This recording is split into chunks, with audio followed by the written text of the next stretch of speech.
of Charles Darwin, and all over the world, eminent evolutionists are anxious to celebrate this. And what they're planning to do is to enlighten us on almost every aspect of Darwin and his life and how he changed our thinking. I say almost every aspect because there's one aspect of this story which they have thrown no light on, and they seem anxious to skirt around it and step over it and talk about something else. So I'm going to talk about it.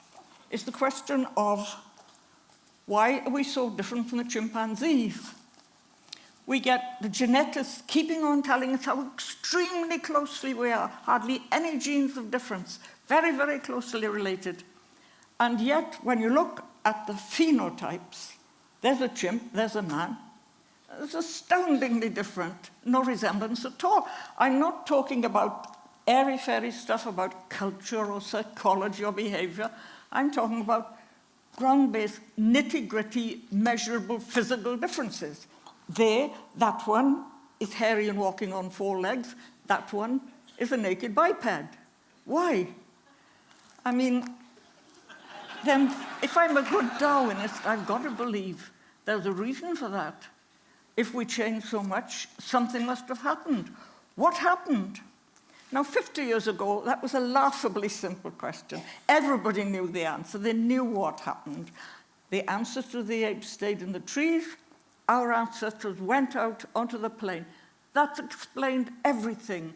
We had to get up on our legs to peer over the tall grass or to chase after animals or to free our hands for weapons. And we had got so overheated in the chase that we had to take off that fur coat and throw it away. Everybody knew that for generations. But then, in the 90s, something began to unravel. The paleontologists themselves looked a bit more closely at the accompanying microfauna that lived in the same time and place as the hominids. And they weren't savanna species. And they looked at the herbivores, and they weren't savanna herbivores. And then they were so clever, they found a way to analyze fossilized pollen. Shock horror. The fossilized pollen was not of savanna vegetation. Some of it even came from lianas, those things that dangle in the middle of the jungle.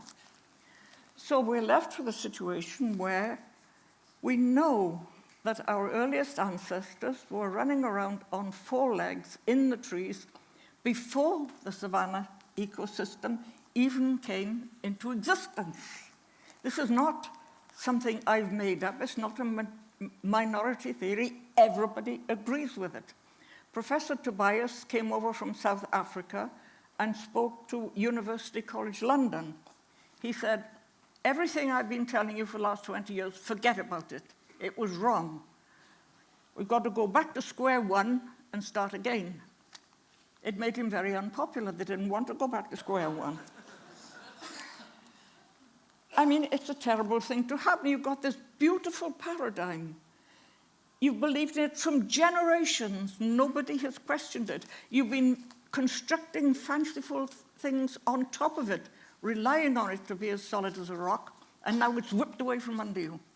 What do you do? What does a scientist do in that case? Well, we know the answer because Thomas S. Schoon wrote a seminal treatise about this back in 1962. He said, what scientists do when a paradigm fails is, guess what? They carry on as if nothing had ever happened. If they haven't got a paradigm, they can't ask the question. So they say, yes, it's wrong, but supposing it was right. And the only other option open to them is to stop asking the questions. So that is what they have done now. That's why you don't hear them talking about it, yesterday's question. Some of them have even elevated it into a principle, what we ought to be doing. Aaron Filler from Harvard says, isn't it time we stop talking about selective pressures? I mean, why don't we talk about, look, there's chromosomes and there's genes, and recall what we see. Charles Darwin must be spinning in his grave. He knew all about that kind of science, and he called it hypothesis-free science. and he despised it from the bottom of his heart. And if you're going to say, I'm going to stop talking about selective pressures, you can take the origin species and throw it out of the window, because it's about nothing else but selective pressures. And the irony of it is that this was one occasion of a paradigm collapse where they didn't have to wait for a new paradigm to come up. There was one waiting in the wings. It had been waiting there since 1960, when Alistair Hardy, a marine biologist, said, I think what happened, perhaps our ancestors had a more aquatic existence for some of the time.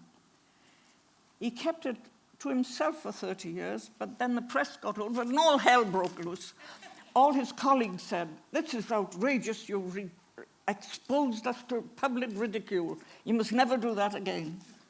And at that time, it became set in stone. The aquatic theory should be dumped with the UFOs and the Yetis as part of the lunatic fringe of science.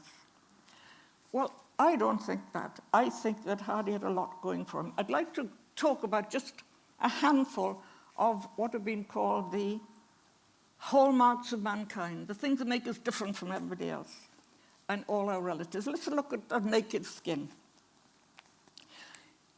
It's obvious that most of the things we think about that have lost their body hair, mammals without body hair, are aquatic ones, like the dugong, the walrus, the dolphin, the hippopotamus, the manatee, and a couple of wallowers in mud like the babirusa. And you're tempted to think, well, perhaps, could that be why we are naked? I suggested that people said, no, no, no. Look, look over about the elephant. You've forgotten all about the elephant, haven't you?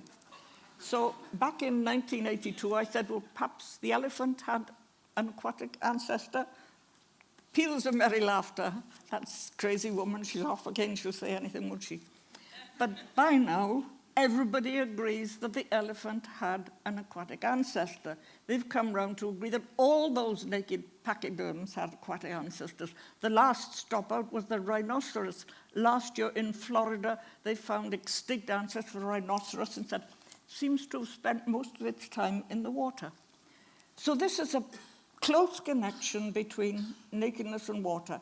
As an absolute connection, it only works one way. You can't say all aquatic animals are naked, because look at the sea otter. But you can say that every animal that has become naked has been conditioned by water in its own lifetime or the lifetime of its ancestors. I think this is significant. The only exception is the naked Somalian mole rat, which never puts its nose above the surface of the ground. Then take bipedality. Here you can't find anybody to compare it with, because we're the only animal that walks upright on two legs. But you can say this, all the apes and all the monkeys are capable of walking on two legs if they want to, for a short time. There's only one circumstance in which they always, all of them, walk on two legs, and that is when they're wading through water. Do you think that's significant? David Attenborough thinks it's significant as the possible beginning of our bipedalism. Look at the fat layer. We have got under our skin a layer of fat all over. Nothing in the least like that in any other primate. Why should it be there? Well, they do know that if you look at other aquatic mammals, the fat that in normal land animals is deposited inside the body wall, around the kidneys and the intestines and so on, has started to migrate to the outside and spread out in a layer inside the skin. In the whale, it's complete. No fat inside at all in blubber outside. We cannot avoid the suspicion that in our case, it started to happen. We have got skin lined with this layer. It's the only possible explanation of why humans, if they're very unlucky, can become grossly obese in a way that would be totally impossible for any other primate, physically impossible. Something very odd about our fat layer, never explained. The question of why we can speak. We can speak, and the gorilla can't speak. Why? Nothing to do with his teeth or his tongue or his lungs or anything like that. Purely to do with its conscious control of its breath. You can't even train a gorilla to say ah on request. The only creatures that have got conscious control of their breath are the diving animals and the diving birds. It was an absolute precondition for our being able to speak. And then again, there's the fact that we are streamlined. Try to imagine a diver diving into water, hardly makes a splash. Try to imagine a gorilla performing the same maneuver. And you can see that compared with gorilla, we are halfway to being shaped like a fish. I'm trying to suggest that for 40-odd years, this aquatic idea has been miscategorized as lunatic fringe, and it is not lunatic fringe. And the ironic thing about it is that they are not staving off the aquatic theory to protect a theory of their own, which they're all agreed on and they love. There is nothing there. They're staving off the aquatic theory to protect a vacuum. Now then.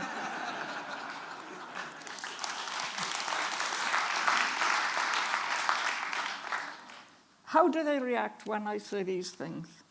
One very common reaction I've heard about 20 times is, but it was investigated. They conducted a serious investigation of this at the beginning when Hardy put forward his article. I don't believe it.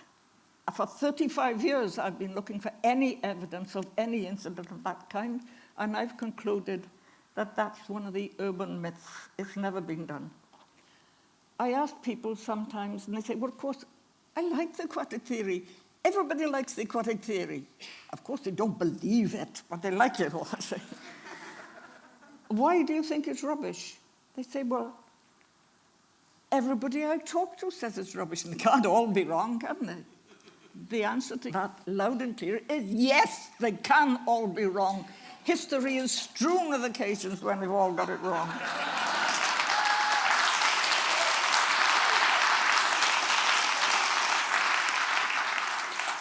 And if you've got a scientific problem like that, you can't solve it by holding a head count and saying, more of us say yes and say no.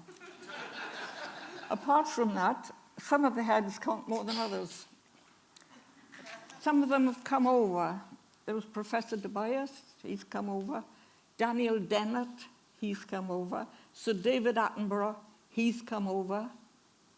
Anybody else out there? Come on in. The water's lovely. And now we've got to look to the future. Ultimately, one of three things is going to happen. Either they will go on for the next 40 years, 50 years, 60 years. Yeah, well, we don't talk about that. Let's talk about something interesting. That would be very sad. The second thing that could happen is that some young genius will arrive and say, I've solved it. It was not the savannah, it was not the water, it was this. No sign of that happening either. I don't think there's a third option. So the third thing that might happen is a very beautiful thing. If you look back at the early years of the last century, there was a standoff and a lot of bickering and bad feeling between the believers in Mendel and the believers in Darwin. It ended with a new synthesis, Darwin's ideas and Mendel's ideas blending together. And I think the same thing will happen here. You get a new synthesis. Hardy's ideas and Darwin's ideas will be blended together, and we can go forward from there and really get somewhere. That would be a beautiful thing. It would be very nice for me if it happened soon.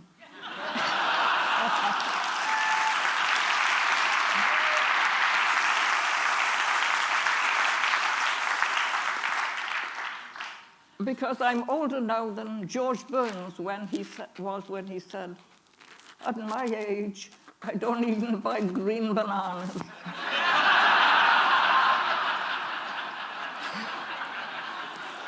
So if it's going to come and it's going to happen, what's holding it up? I can tell you that in 3 words. Academia says no. They decided in 1960 that belongs with the UFOs and the Yetis, and it's not easy to change their minds. The professional journals won't touch it with a barge pole. The textbooks don't mention it. The syllabus doesn't mention even the fact that we're naked, let alone look for a reason to it. Horizon, which takes its cue from the academics, won't touch it with a barge pole. So we never hear the case put for it, except in jocular references to people on a lunatic fringe. I don't know quite where this diktat comes from.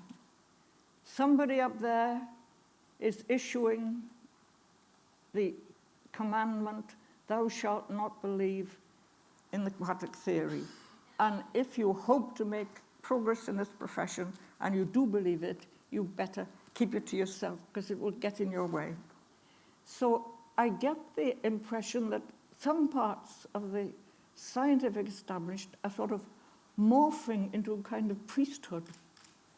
But you know, that makes me feel good, because Richard Dawkins has told us how to treat a priesthood. He says, firstly, you've got to refuse to give it all the excessive awe and reverence that it's been trained to receive. Right, I'll go ahead with that. And secondly, he says, and you must never be afraid to rock the boat. I'll go along with that too. Thank you very much.